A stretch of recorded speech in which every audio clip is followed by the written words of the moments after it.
Let me start the recording. Welcome to tonight's trading call. Again, with the psychology and a little bit of knowledge from me and Sandra. What's up, Akshay? Nice to have you even from vacation people join here. What's your excuse? So I had a crazy meeting on Monday, actually.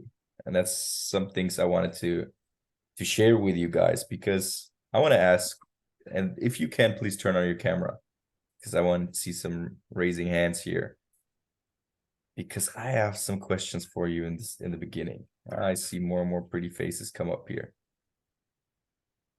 I have one question to start off with. Are you really trading strictly your strategy, yes or no? Put your hands up. No other trades, no nothing, like everything is perfect with your checklist. Put your hand up if you do that. I'm not raising my hand because I still catch myself sometimes, I see Dinas is smiling, David is nodding. You guys feel me, sometimes there's this trade where you think, So I spoke with Andreas Fauster. If you don't know who that is, he's one of the German educators for over 3 years now. And let me tell you just his story, because I didn't know it and I was flashed. This guy waited to turn 18 to start network marketing. He wanted to join the company Alex Morton was in because he saw a video of a kid turn up with a Lamborghini to a home event, and that was Alex Morton. So he wanted to join Vima back then. The way he had finally access to Vima was he found someone that on Lavu, it's like Tinder, a girl that's posing with a Vima can. That's kind of how he got introduced, but he wasn't 18 yet. So he had to wait till he's 18. He started network marketing then once he was 18. And Vima unfortunately shut down right before he really joined. And he started working with Alex Morton in Jeunesse, another product company. So nothing to do with trading yet, right?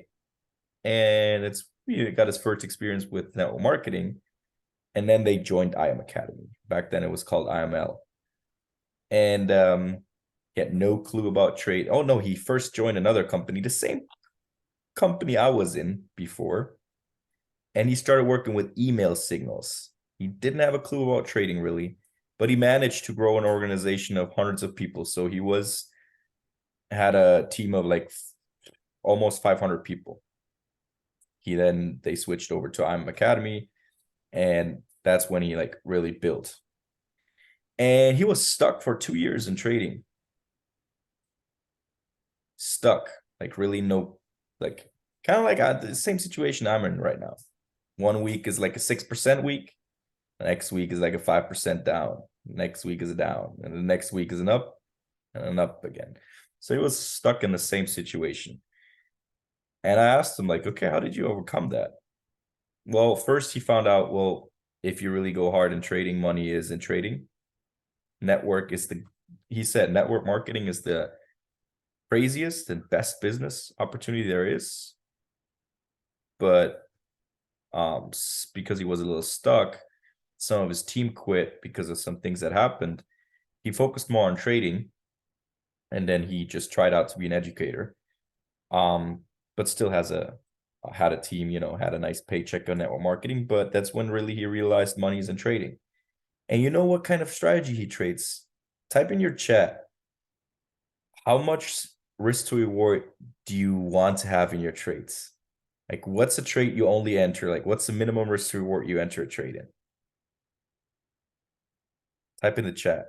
1 to 3. 4 plus.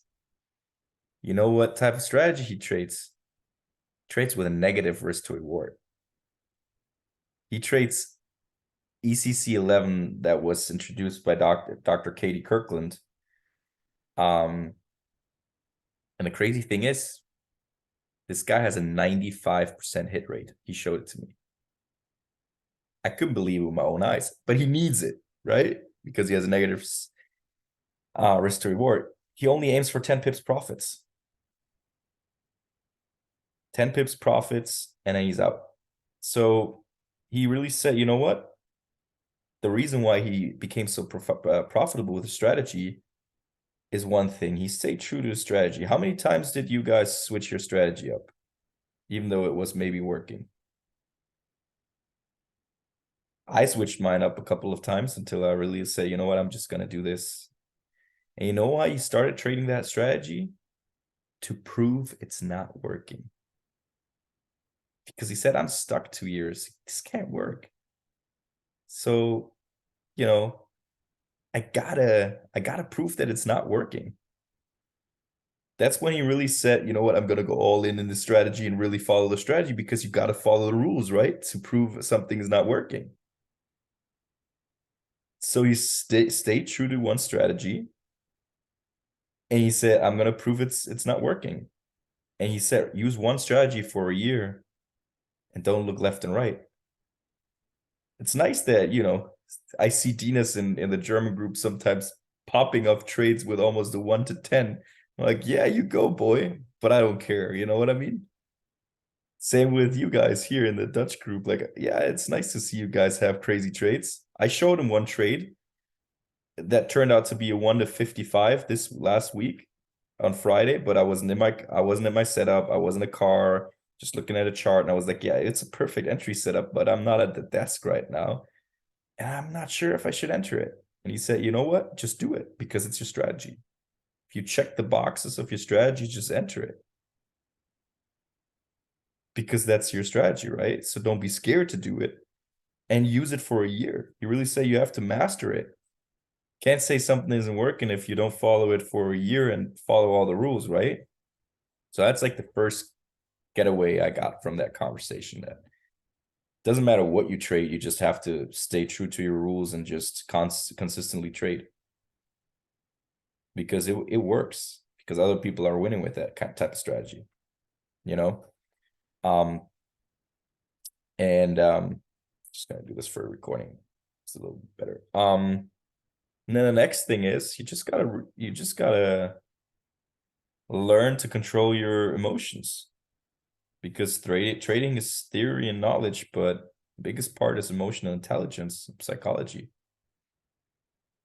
Because when do you enter those trades that don't fit your rules? Of course, when you're emotional. And you know what he did to control his emotions and like really be sure that he only trades in his night in a good setup? When he goes on travel, and he's on a tour right now for this whole week, he's not trading at all. His rule is, I gotta sit in front of my desk to enter a trade. And when he's on tour, the phone he had with him doesn't even have MetaTrader on, so he can't even check. So if you struggle with like that, you're trading out when you're out of the house and stuff, delete the MetaTrader app from your phone, or have a second phone or anything like that, and leave it at home. Got to sit in front of your laptop to trade if you're that type of trader. It's really, really nice thing you said, because what do you notice when you have a bad trade? You look at the trade, right? And then you think to yourself, I could have done better, right? Once you reflect your journal, could have done better. So it's only like you're tricking yourself not to follow your rules. And like I said, I'm still learning this part, really, because emotional intelligence and trading is I think the biggest challenge for anyone that starts trading. So to really learn to control greed and fear of loss, you gotta maybe trick yourself, or limiting the access to those things, putting away the phone, deleting the app from the phone, and only trade on your laptop, and only have set rules and stuff, and trade as long as you can on a demo.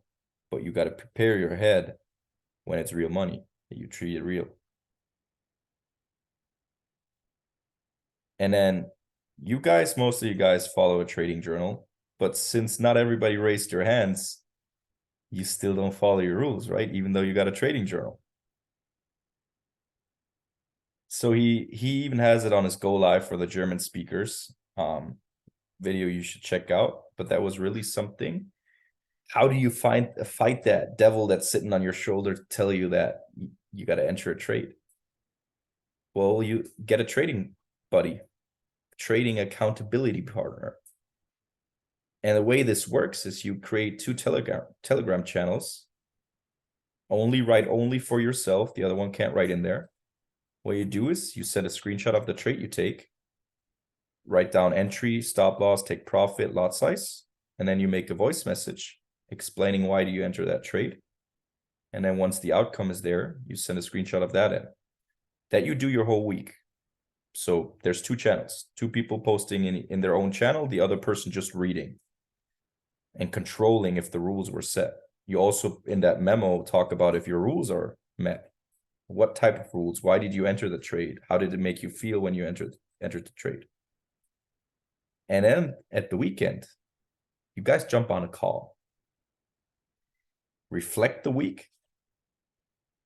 And then here comes the thing.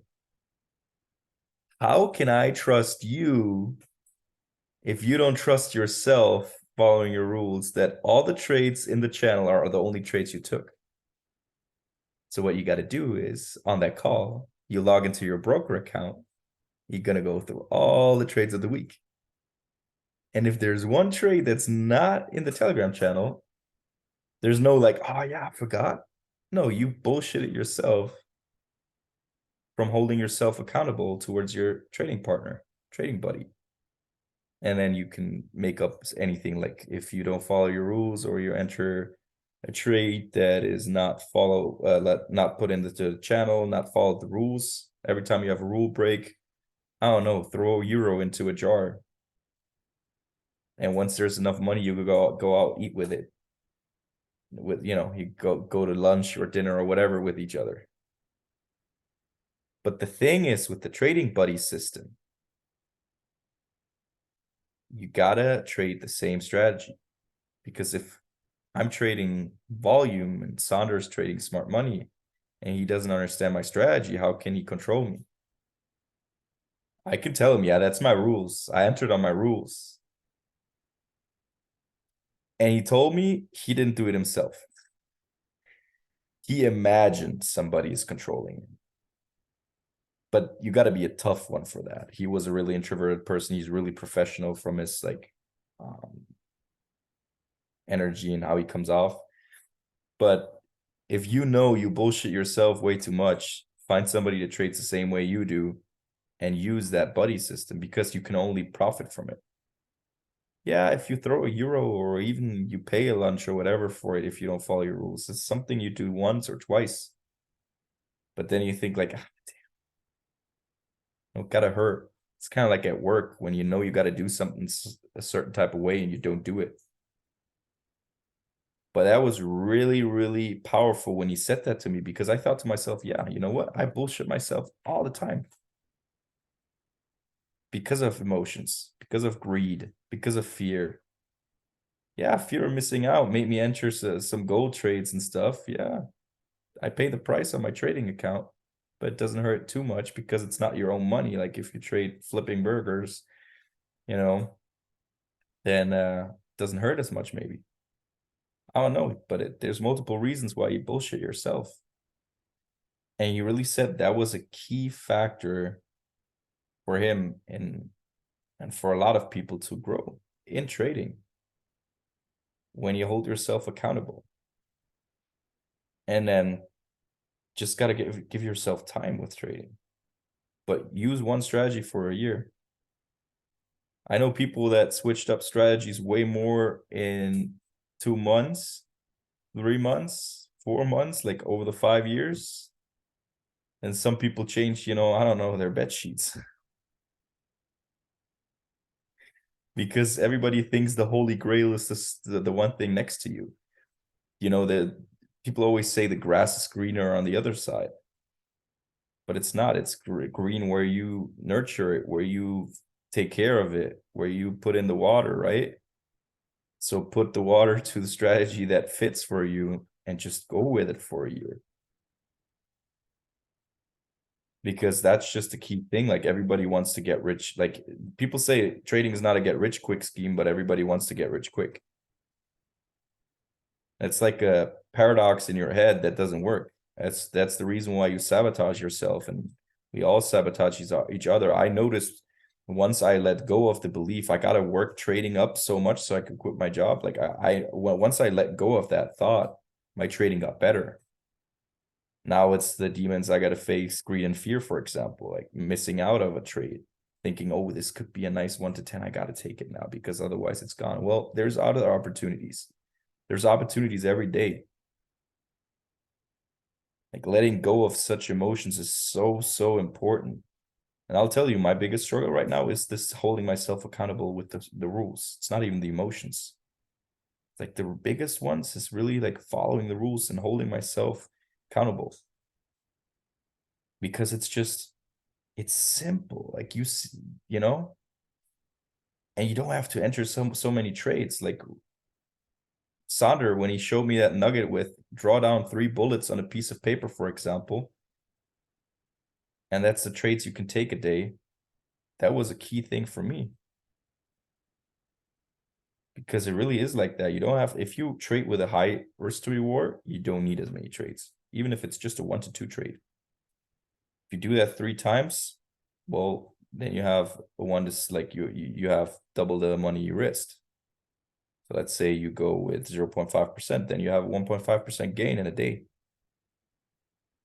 Do that 3 times a week. That's almost 5%. That's 4.5% in a week.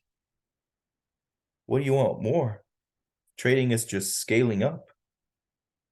Because the thing is, even if you trade with a small money account, and I'm starting to experiment myself, it's just going to start a small money account, and I'm going to trade on now to like just focus on the percentage. Don't focus on the money. Only focus on percentages. Because that's one thing why we fuck up in trading sometimes. Oh yeah, 400 euros from 25K. Oh, that's not enough yet. I can't close my trades yet. Well, is well over 1%. It's almost 2%. Why not? I got caught myself yesterday doing that shit. Was it yesterday or Monday? Monday, I think. I was at 400. I was like, yeah. What happened? I got stopped out break even. No money in the bank. No, you know what I mean? But that's the bullshit type. Like after I met with him afterwards, so but it's really like that. And he trades his own money. Like he lives off of trading. And he created a real estate company. But he said there was times he just lived off of trading with his own money. And that's something we can all achieve. If that guy can, why can't we? He joined IM Academy 2017 or something. That's 6 years. Then he said he was a couple of years stuck. In 2020, he became an educator. So 2019, trading really popped off for him. With a trading strategy, most even wouldn't touch because they see a negative risk to reward. The person that taught him the strategy, she didn't even have a stop loss for a time. Sometimes she just let it run. He tried that for himself as well. And he said, when I'm 10% down with all my trades, I'm closing all. Imagine 10% drawdown. Most couldn't even handle that when they're looking at the numbers. But if it's 100 euro accounts, 10 euros, you wouldn't care, right? So that's maybe the experiment some should do if you take a demo account. But the smallest amount of money in a demo account and focus on the percentage, not on the money. Because that's really, really a key thing. Most profitable traders and big traders, they only trade for risk to reward. Here, I gotta grab my water quick. Because they only trade for percentage. We have trading calls with Matt. He only trades for percentage. He doesn't even care how much money's in his account.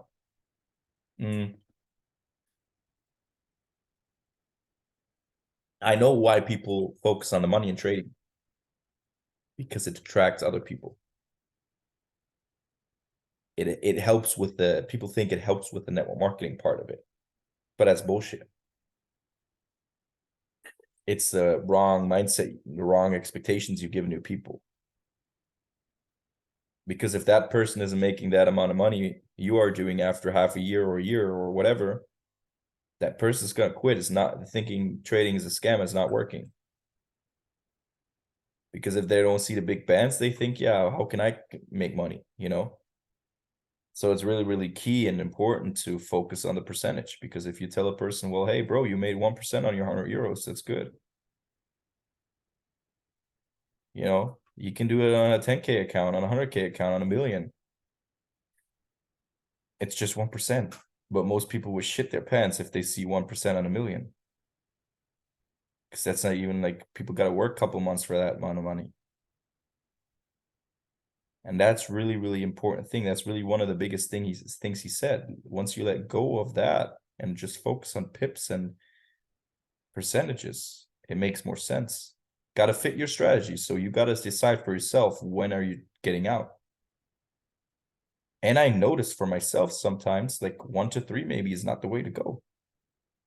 What you can do is you can take partial profits at a 1 to 2. You don't got to close the whole position, but close 80% of the trade or 90%, however much you want, but at least like secure some money in that, because then it's gonna, the compound interest effect, that's what he really is, the magic thing in trading, he said. Once you really focus on the compound interest and how that is kicking off, that's when trading makes sense, and that's when trading is going to be fun. But if you bullshit yourself out of your profits and out of your trades and out of your strategy, how can you use a powerful tool like compound interest? Can't. Really had an amazing talk with him, and that's why I love this community. That's why I love IM Academy. It's the community you get behind it. It's really the community you get behind it, and you can exchange with us. We're 4 people talking for almost 4 hours about trading, about real estate, learn a lot about that as well. So whenever you can, connect with the educators on Instagram. If they're there in your city, if you see them in their story that they're near you, go to them, meet them, because that's crazy. Sitting down with somebody that's at the point where you want to be, that's raising the lid for you. And that's showing you the bullshit you feed yourself. That's really showing you what you, because you don't got to prove anybody in the group. Don't got to prove yourself. Just got to follow rules and a strategy. And then trading is going to be a walk in the park. But you got to see it long term. Like you said, at least 1 year. You trade one strategy 1 year with that exact rule, so you can look back why it didn't work. And you will see, if you always follow the rules, it works.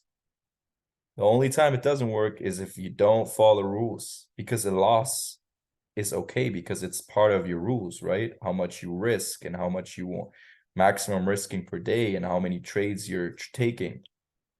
That's all written down in your strategy and your trading plan. And you will see after 1 year, the trades where you lost and when it didn't go well, it's only because you let emotions take over. So the trading buddy system is one thing that might help you out. Second thing, do a strategy for a year, write down all the rules and just follow the rules. And maybe it's a negative way of seeing it, but if you think it doesn't work, maybe the way Andreas did works for you. Try to prove it wrong. It doesn't work, but you gotta focus and fully follow the rules to prove that it doesn't work. And then the third thing, see the percentages. Get away from the money side of trading. Purely focus on percentage, because the lot size is just a tool. I had it today. My trade went into take profit, guys, by the way. But I took it out before at my TP1, but I made $1.65. Hey, it was a bussin' trade, but you know what happened? I mistyped my lot size. Instead of a 1 lot, I typed in 0.1, a 0.0.1, so the smallest lot size available. But you know, the trade worked. I felt follow the rules and everything. It's just a thing. Like the other thing is just a tool, right? But in the end, the trade worked. But it's a funny thing of looking at it. Like maybe do that for a while as well to experience some winners. Take the smallest possible lot size. And yeah, time for MetaTrade on a laptop. I can't wait. My MacBook is coming next week. Then I'm not deleting MetaTrader from my work laptop, so I can't work like trade at work. So I can only trade when I'm at home on my table in my environment because I want to take that away from me. I don't want to look at the charts when I'm at work. I want to look at them when I'm in a calm environment and nothing is interrupting my energy. And you shouldn't trade when you're interrupted. You shouldn't trade when you're emotionally already fucked up because work was shitty. You had a shitty day. Your workout wasn't good. Don't trade then. Really only trade when you're focused and, like Brandon Boyd said, when you're trading, then you're trading, nothing else.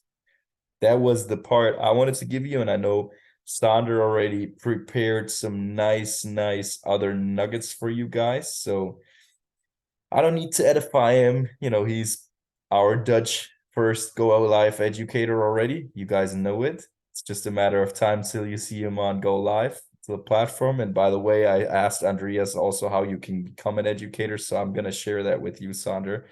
But go ahead and take it away, bro. Thank you, bro. Thank you for your lesson. I really got something out of this. Also took my notes. That's So good. yeah, this was really valuable. Um, I agree with everything you said. The first point. Um, I also want to start doing the accountability. I think that's really gonna work. Like it's gonna up the game. Um, for the rest, yeah, sticking to the strategy. Um, I like the environment, what you said, especially because a lot of traders they talk a lot in terms like being in the zone, in the flow state, and it's a bit like a vague term if you're not really familiar or.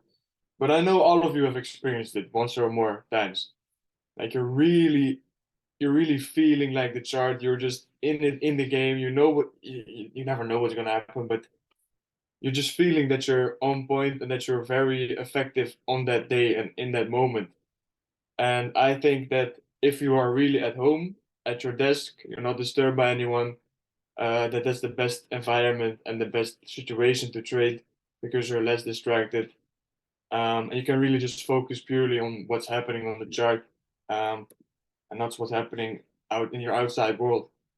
So it's maybe like also a little bit of a spiritual type of thing. Um, but it's really just the best energy for you to be in and the best state. Um, you can also use mind stimulating things like music, for example, looking at your vision board or any other type of stimulants to get you like in that high vibrational state to trade on that moment. So you're really like you're just more on like because your mind is vibrating at a higher rate. Your mind's also working better and more efficiently. So that's something maybe you can add on as well. Um, yeah, and then uh, for me, what really works is trade a demo like it's live, and then trade a live account like it's the demo. So first, you just trade your strategy for a consistent time, and you test it. You aim on percentages. You aim on getting a consistent win rate, and you're targeting like a 60 to 80% win. Obviously, depending on your risk to reward and your trading plan, but you're aiming on a 60 to 80% win rate for average, I think. Um, Obviously, if you trade 3-1 or higher, you can be profitable from 30% win rate. Um, but it's a nice aim, also psychologically, I think. Um, so yeah, just trading consistently on a demo first. Um, Mark Douglas says trade 25 trades with $1 or just on a demo. Find out your win rate. Stick with to your strategy within those 25 trades. If you're not consistent or not happy with the results, repeat the same thing, but tweak your variables. So adjust what things you use and uh, at what moments you're taking a trade, for example. So and then just stay repeating that until you're happy with the result, and then go try it on a live. And to build like your EQ, then like so your emotional intelligence, like your emotional state upon the trading live, you can start with small amounts of money and then slowly increase. And he advises to start with $1. If you feel like you can go higher, try higher. If you see that it's going hard, just try lower. Because the best situation would be that you're trading exactly the same way you're trading the live account as you are on the demo. And another thing I learned for getting less involved with your emotions on the trading is if you trade demo for a week and then you switch over to live for a week. Then again, you trade demo for a week, and the week after that you trade live. Or you do it day by day, or you do it by 2 days, 2 days. But what this does is that you train your subconscious to not recognize the difference. I think some of you might have heard that your subconscious is not recognizing what's happening for real and what you're just imagining. And this also applies to your demo or your live account because it's basically the same thing, and you're doing the same thing, but still we're acting different because we know that it's not the same thing, even though it is. So yeah, I think that's really something I'm working on as well, and I like it. I like the idea, and I'm doing that. Um, so yeah, the thing I prepared for tonight is structure. Basically, I didn't. I asked Jack if there's anything he wants to know, and it was structure. So I'm just gonna share my screen, and I'm gonna go over structure. Chris, do you know if it's possible if I can? Can I share? Yeah. All right. Good. Start share. Time for empty on the laptop. Yeah, that's also an important one. Don't trade on the phone. Trade on laptop. Okay. So I do not know which strategy is traded within these groups. Yes, because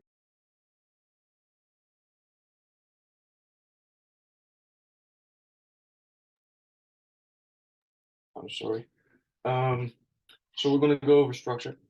Basically, it's mostly for smart money, but structure is important in any strategy. Um, so we're gonna go over how to recognize break of structure and where to anticipate them. Yeah, basically, I'm just gonna, yeah, I don't know if maybe this is gonna be boring for some guys, but I'm just gonna do it very basic. Just start off with the basics. Can't repeat them enough. So we know how an uptrend looks, and then we know how a downtrend looks, the lower lows and lower highs, lower lows, lower highs, and we know how we recognize the switch in trend from an uptrend to a downtrend. You've probably seen this thousands of times. So that's it. Break of structure from bearish to bullish, and from bullish to bearish. So then the question Jack asked was how I understand it when I see the line chart, but then I don't when I see the bars. And um, the thing is that you can turn on the line chart from TradingView from the bars to the lines. And if you're just new to recognizing and training your eyes to see market structure and to really yeah get into really seeing it directly, so training your eyes, I would recommend you to just stick on the higher time frames because you see it's much easier here to recognize these lows and highs than to do it on like a 1 minute. So you can just see that here's a high, for example.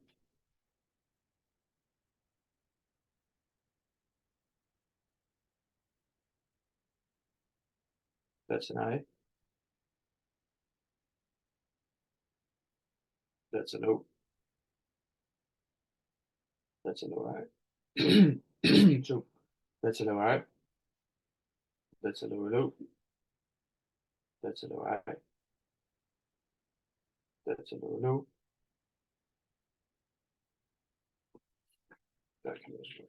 That's a lower high. And that's a lower low. So you see it's much more easy on the line chart if you're not used to seeing the bars and recognizing the patterns. And we can see that we went from bullish in here when we broke the last high low. Obviously, when we see we make higher highs, and when the last higher low gets broken, so when we close below there, which happens right here, we switched from bullish to bearish. So right now we're in a downtrend, right? Because our last lower high is still intact. If we want to see the structure broken, we need to see price trade past here.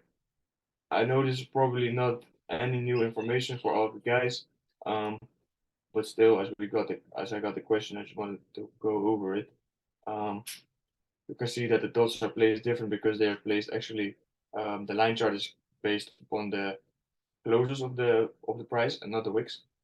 So that's also an important thing to note down. I used to look at price from wicks, but the closes is where the most transactions are placed within. So you have to look at the closes for structure. You can do it for wicks, and some people trade profitability with doing this, but structure is the most reliable on bodies. Yeah, so that's how you recognize structure, and you have to train your eyes. It's not something that you can just see immediately. If you look on this 1 minute time frame, you're going to see a lot of breakers of structure. Even in this small part, you're going to see 1, 2, 3, 4, 5. Yeah, and there's a lot more. There's 6, 7. So it's not really effective to look on lower time frames if you're just getting to learning structure. Start on a monthly. Just start on a monthly and go look at what price is done. Because like here we made a high, we're still bullish, and that's from last year. You can really easily recognize in what kind of a trend you are from these higher time frames. That's the last high we made. Then we broke the last higher low in here. So we made a lower low, moved down, made another lower low, the lower high, lower low, lower high, lower low, lower high, lower low. See, it's very easy. It's very easy. And then if you see the switch to the line chart, if you're not really used to it, you see it even more clearly. And now it's also much easier to recognize where these breaks of structure really happen. But then we flip to bullish on the weekly. Right now we close below again, so we're bearish again. But we were bullish after we closed above here. And right now, because we closed below here again, we're bearish. So this is the weekly range within we are currently trading, and that one is bearish. So Jack, I know because you asked of this, you asked to this topic. Like, is there anything I can make more clearly, or like anything I can help you with?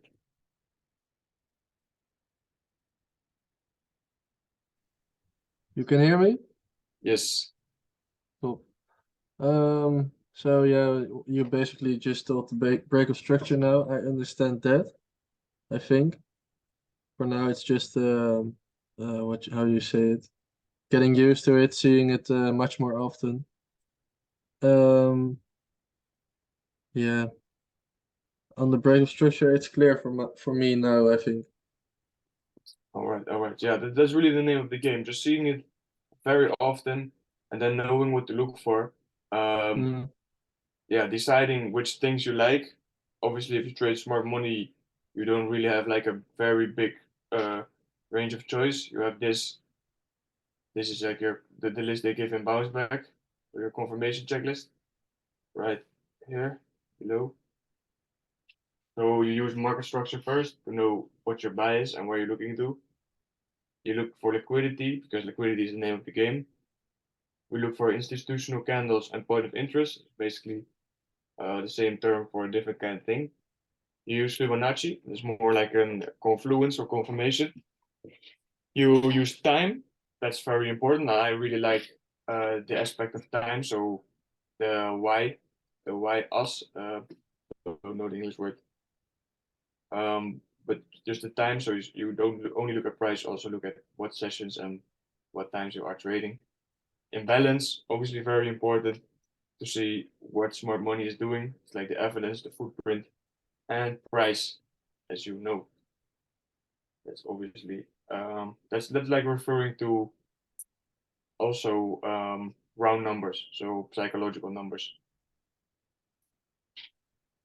Yeah, Dinas, I mean like yeah, exactly. London sessions, for example, if you look at time, for me, I only trade from 9 till 10. So I trade 1 hour after London Open, and then I might trade 1 hour after New York Open. Why is that? Because then's the volume, and then the volume injection happens. So you see a lot of volatility and price action within those hours and times. And it's basically just more effective to trade. And if you just record on which times your trades are working out or they're not, and I'm gonna prepare something for you guys. I still gotta do it, and I'm gonna do that next week. So we got the topics for next week. But next week we're gonna do statistics and how to run them and how to like how to get insight into how your trading business is really working and what's working the best for you. So if you know what's working out for you and what's not, you can know how to use your time more efficiently, and you know what to cut out. And that's also a way to improve more quick. So I think that could be very valuable for a lot of people. And it worked for me in the past, so I'm gonna definitely reintroduce it, but then in a more organized way, because that's the most important thing for what I noticed. It's nice to get some statistics in an Excel sheet, but if it's all over the place, you won't really get any further with it. So I'm gonna try to make it as organized as possible. Um, I think that should work. But looking at sessions times, for example, like imagine we're having these equal lows and these equal highs in this range, but we are bearish overall on the DXY. So we got equal highs with a push down in the inside of this bearish range. This is their current range, by the way, from the daily. We follow the structure. So we had like gonna do a little context then. We swept this liquidity up at the highs. We made a downtrend because we broke structure, retraced into this imbalance, and then we started making lower lows and lower highs on the DXY. Then we swept this major low on the daily, which obviously is the first, not the first point, but a big point where smart money can unload their short positions or enter into new long positions because accumulation happens below the lows and distribution happens above the highs. So that's exactly what happened right here. They distributed and they might reaccumulate below these lows. So currently we're in a bearish range, but we are aware that this low has been swept and we've seen a big move to the upside. So say we are currently having a bearish bias. For me, I'm not really having a bearish bias as of now. I am looking at this zone, this imbalance with this last push up and a little gap, taking out the inner liquidity. So if we see distribution within this imbalance, I would be looking for a little short, around the 102,400 level, up to the 102.5. So that zone basically, maybe even the gap. That's where I could be looking for shorts. But say we are trading like at 2 o'clock. It's 2 o'clock right now, and we've created another equal high, and we're trading right below here. And then New York session starts. So 3:30 our time. I think there's only German and Dutch guys in the call. So 3:30 our time, New York opens. We see a big It's basically the same like the news. I don't know if you're familiar with it, but we see because of the New York Open a big push up that happens from here. So you see a big push up with imbalance that takes out this liquidity. So these highs all get swept. These get taken out. And we're overall bearish. Then we know, because it's that time, that New York has just opened. So big traders have just sent in money. They've just sent in big money to take out highs. And they're probably in sells now. If we then see the break of structure happening after that New York session, and we see a nice evidence, a little point of interest on the lower time frames, we see the imbalance we're looking for, we see the point of interest right in here, then that's our trigger to be able to take a trade. And that's like the extra confluence of time. So that's the way we can implement our time. If I would just call out NY open 15:30. Oh, typing. Not going that smooth today. So NY open 15:30 happens there. And then you see the distribution like a little later within that hour. That's like an extra confluence for us to take it down, aim for new lows, or just take a nice trade for the distribution in there. Stop loss above the high, trade it down to new lows. And as one of my favorite educators always does, is he goes on the smaller time frame and he even looks for the redistribution within there. Chris knows. I'm not gonna over that. But that's like the extra confluence for time and sessions. I also got this indicator. I saw this last week when I was backtesting on the Euro USD. If you look on the lower time frame, it's more clear. So you see like a very nice box with the Asian liquidity, the Asian session, sorry, the London session and the New York session. How you can find it is if you type in sessions in the indicator box, you will find sessions from Lux Algo. It's the same guy that made the smart money indicator. But I think it looks very nice. I customized it like the way I like. So I turn off Sydney session, Aussies, and I personalize the colors, but you can just make it to how you want to use it. So a few other options, VWAP, yeah, you can also just adjust this the way you like. But this like very clearly maps out the sessions. And you can see basically what happens, which trend reversals happen within which sessions. So I'll just look for a little example in Euro. And by saying this, I do not mean like this happens every day. So it's not like every day Long Open is going to give a really nice liquidity grab and reverse, because that's not what happens. That would be very easy, but like around these times, it does happen. So yeah, here, New York Open. Yeah, that's nice. So we had this imbalance. But let's just start from high there. That's better. I'm gonna get ahead of myself. We took out previous day high within the London session. So that was a liquidity grab. We took out a high. We distributed during London, as you can see. During Asia, even. Distribute during London. New York pushed us up. London Open was here. Even better. This is perfect. London Open here. We got to push up. Grab liquidity. Filled in imbalance. So I can draw it out for you. Filled in this imbalance. Grab liquidity, equalize. Very cheeky on the 50-minute. Not very clearly, but it was a liquidity grab. That was the old imbalance. We'll map that out later. On a 5-minute, see a very nice, not even a break of structure on a 5-minute. Not very clear. It made an impulsive move after grabbing liquidity. And Jack, for you, this would be the type 2 like where it doesn't trade break structure, but it leaves impulsive, so imbalanced price action, and then reverses without breaking structure. I think if we would look on a 3-minute, it does break structure. It does break this last higher low and this one, and then retraces.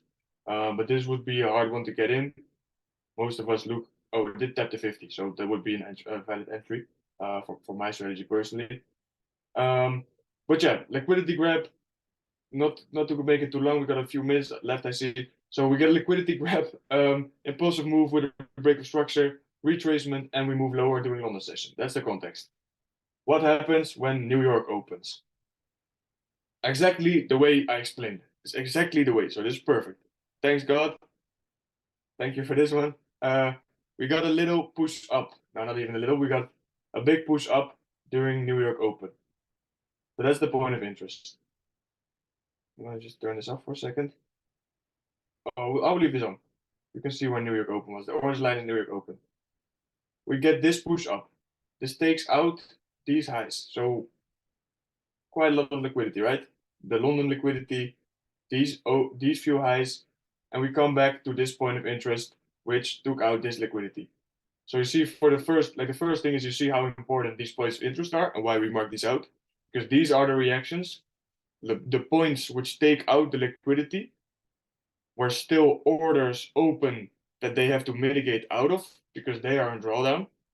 Because they placed those orders, they manipulated the market over there to take out liquidity and reverse price. What do they do? They let price come back to those orders later, and then they can close out. And that's why we see the reaction. That's why it's a nice way to mark this out. But New York opens up, comes into this imbalance above these highs, and starts moving down, distributing. On a 5-minute, it's not very clear. Also not on a 3-minute, but on a 1-minute, it's a nice break of structure, yes. On a 1-minute it is. So you see the New York Open, and that's the confluence. New York opens here, you get the run up. So all of this run up is the point of interest I was talking about, basically from here. That's the liquidity grab. It moves away after tapping this imbalance and grabbing the highs, and then it moves down. And it happens within the hour.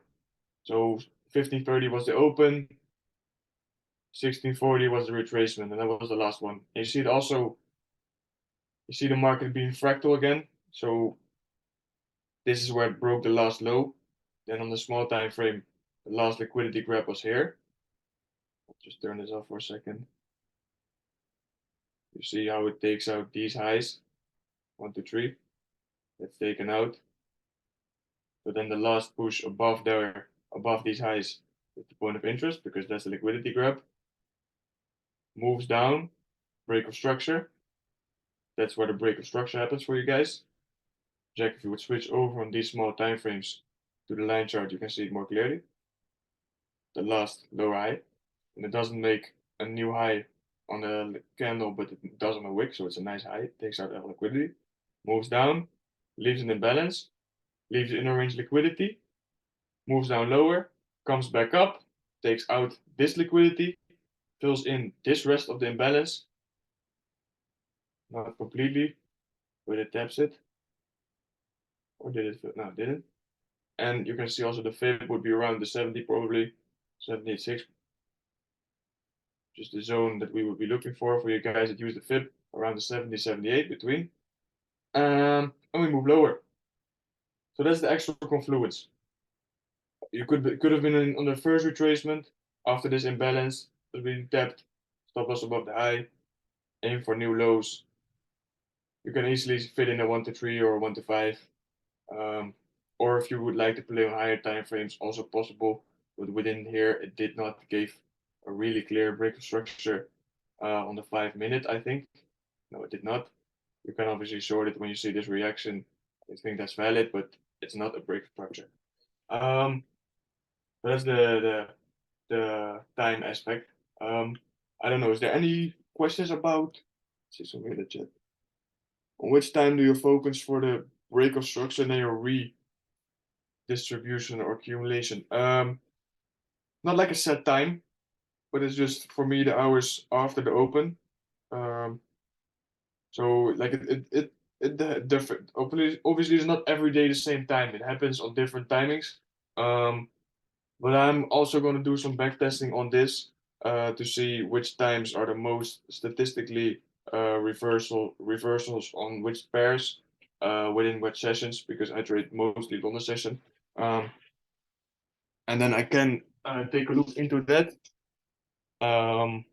But not that you want to see your first breakthrough structure. No, it's not. It's not really like time frame bound. It's more structure bound. So I like to look at the lower time frames because I don't want to be in my trade for too long. But if you would want to see a breakthrough structure in 1 hour, you can also do that. But that's just not my strategy. So say you traded this, so you saw the liquidity grab, basically exactly the same thing. Exactly the same thing, but you would have to trade Asia for this example. But we get the push up, liquidity grab, taking out these highs, exactly the same thing. Breaker structure to the downside. This one was not that clear, but this was the last higher low. If you switch on to the line chart again, it would be a little more clear. And you can see that like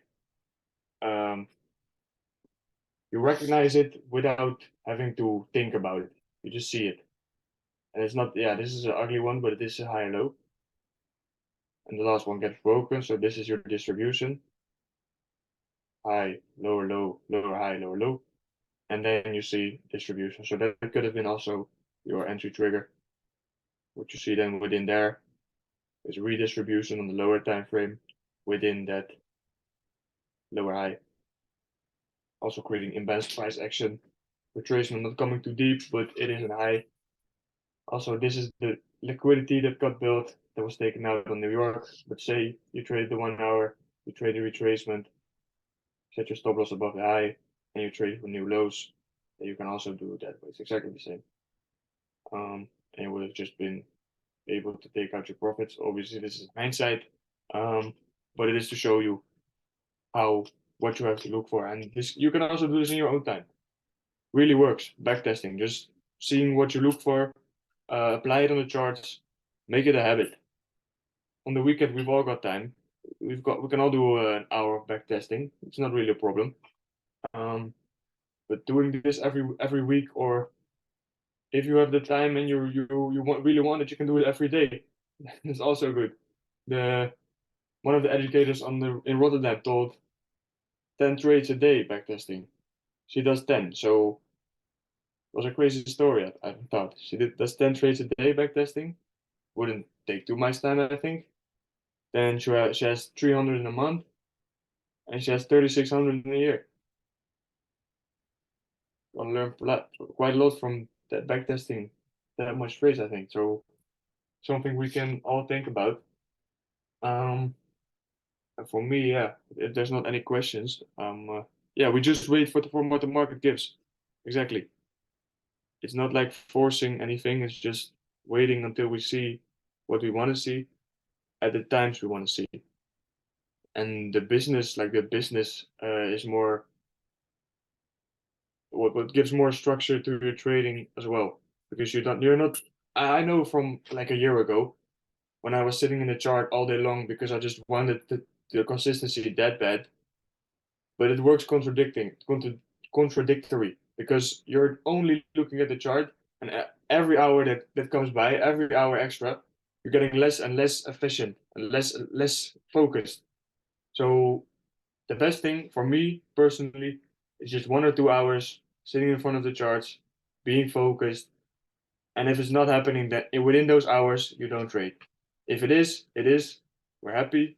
We're grateful. But if it doesn't, we're not, and we're gonna go to the next day. And that's really something you're all gonna notice. Chris knows it as well. He's seen it probably also thousands of times. But day by day, you see this going back there week by week, and it really works.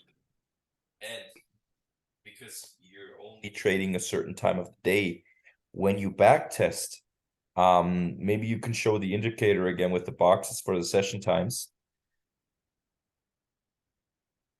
Yes, this one. Yeah, you can use that indicator, guys, and you can alter it. Like when you double click it, maybe you could show it quickly.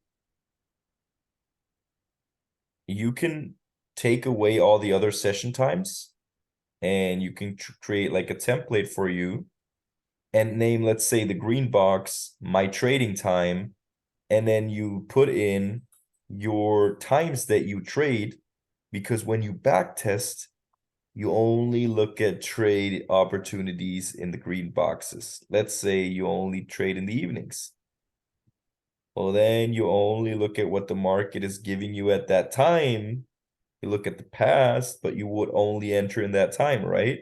If you are a person that market executes. If you're somebody that's working with limit orders, well, then it's different. Then you would have a bigger box, because let's say for example, I analyze it in the evenings and set limit orders that get hit during Asian session, and I try to get out by London, or maybe even longer, depending on the trend. But that way you have on the chart your times that you trade, and then you back test this exactly your time, because how many times did you back test and you found a lot of trades, but when you sit then on a chart at your time, you don't find them anymore, because you might have looked at a day of the time of the day where you are typically not trading. So that's really also a big key fact when it comes to times. But that was awesome what you shared, bro. Appreciate it. Thank you, bro. Appreciate you, man. Really got some value out of this. I like the And new. bro, I like them as well. Really, guys, if you have topics that you want to talk about, the earlier you tell me and Sandra what you want to hear about, the better we can prepare. Yeah, please let us Because know. Yeah. Just send me a message or send Chris a message. yeah, Yeah, I like doing like a prep for you. I also like doing slides. same. It is the best if we just know what topic we have to do. Um, and it's a small effort for like a big, they say in Dutch, kleine moeite, groot plezier. So I don't know how to say it in German, but I think you know what we I mean. know what you mean. But yeah, thanks guys for joining. And I'm looking forward to seeing you on the next call. Remember, Sunday, 9 p.m., 5 years network marketing with Leander. So be at that 9 p.m. call on Sunday. And I'm looking forward to the next calls with you guys. Have a nice evening. Thank you all for tight. And see you on the next calls, guys. Ciao, ciao. Thank you guys. Ciao, ciao. Thanks for attending. Thanks, Chris. You're welcome, bro. Thank you. See you, bro.